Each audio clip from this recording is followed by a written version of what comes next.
entertainmentbuddha.com.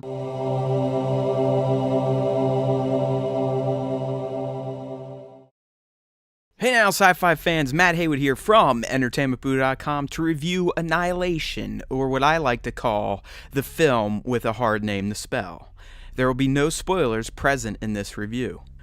Annihilation stars Natalie Portman as a biologist named Lena, who volunteers for a secret mission to go into an alien phenomenon called the Shimmer.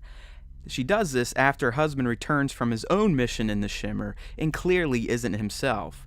In fact, he's dying from organ failure and no one knows why. All they know is that he's the only person in 3 years to make it out of the Shimmer alive, which is the main reason Lena volunteers to head in. Well, there's another big one, but in an effort to avoid spoilers and waxing poetic, I'll leave it as a mystery. This alien occurrence is called the Shimmer because it's a wall of moving matter that sort of looks like the color swirl you see in a bubble, but what's inside of it is much more complex than suds. As Lena and her 4 female compatriots find out, the Shimmer can change organic matter in many ways. This includes plants and animals, so the world within the Shimmer is unlike anything any of them have ever seen. Let's just say that they start to realize why no one but Lena's husband has returned, which provides for a suspenseful journey that keeps you on the edge of your seat until the final shot. I literally couldn't stop shaking my legs for the entirety of the film due to how mysterious the world of Annihilation is. This is taking into consideration that you are shown at the beginning who survives the mission Lena heads out on, which is further proof to how well the narrative is crafted.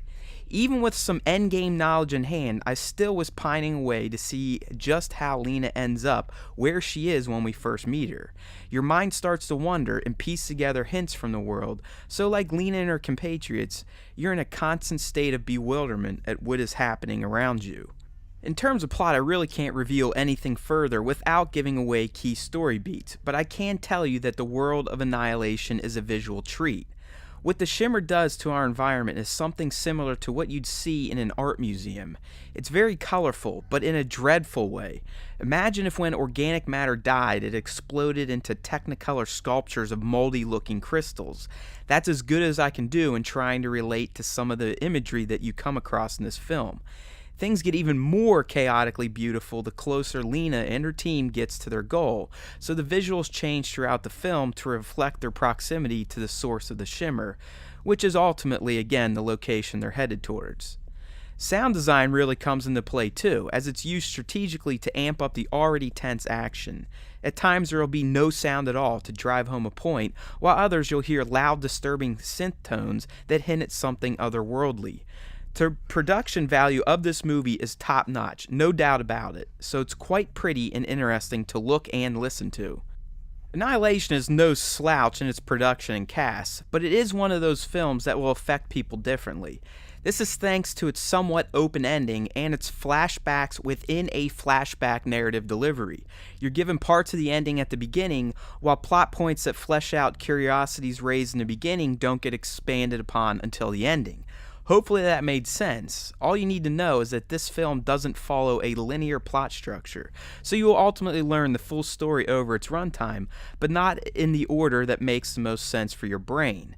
If you're someone who doesn't enjoy this type of narrative delivery, then you will more than likely take issue with Annihilation, because even I felt that the plot moved a bit too sluggishly to support the building tension that is slowly but expertly crafted throughout the entirety of the film.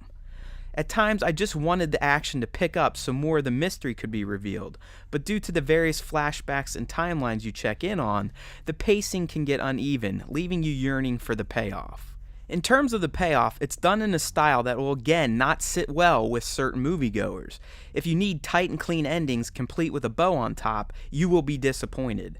Annihilation ends on a very open note, and one that will surely cause debates among friends on what exactly happened. I usually enjoy these types of endings, but I did find myself hoping for a bit more flesh on the bone. It wasn't necessarily the ending as it was shot. I actually liked how it ends, and you're given a bit of a twist, but I never felt like the Shimmer itself was given enough explanation. It plays a huge role in the film, but its purpose is never really fully explained outside of some conjecture. This was probably done to allow for viewers to formulate allegories for life based on how the shimmer affected the characters in the land, but I would have liked a few more insights into its ultimate goal. Annihilation is a thought-provoking, visually stimulating film that doesn't spoon-feed its plot to viewers. It makes you work a bit, while also filling in parts of the story yourself to essentially create your own version of how the events played out in the film. While I didn't quite feel the same sense of wonder and satisfaction as I did after watching Alex Garland's last film, Ex Machina, I still found it to be an intelligent sci-fi film with tons of suspense and mystery. It's an 8 out of 10 type of flick, which isn't too shabby at all. If you're up for a non-traditional sci-fi mystery that asks you to think a bit on your own, you won't be disappointed with Annihilation. Just don't expect to come out of it with a clear idea of what you just saw. Thanks for watching. This is Matt Haywood signing off for EntertainmentBuddha.com, where we make you a better geek one post at a time. EntertainmentBuddha.com